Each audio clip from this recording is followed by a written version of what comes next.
የክርስትና ጉዞ መከራ ጭንቀት የለበትም ወደፊትና ወደ ላይ ነው የሚል ስብከት ከሰማችሁ ሰው ሰራሽ ነው።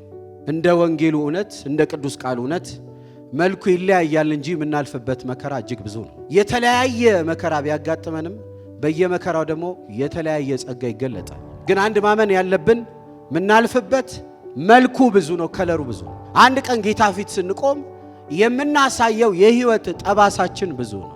ደግመዋለሁ፣ አንድ ቀን በፊቱ ስንቆም የምናሳየው ጠባሳ ብዙ ነው። አንዳንዴ ቤት ስንገባ ልጆች የተቧጨሩት ወይ የተመቱት የሆነ ነገር ካለ እማዬ አባዬ እንኩትን እኮ ተመልከቺ እንደሚሉ የሆነውን ተመልከተልን የምንለው ብዙ ነው።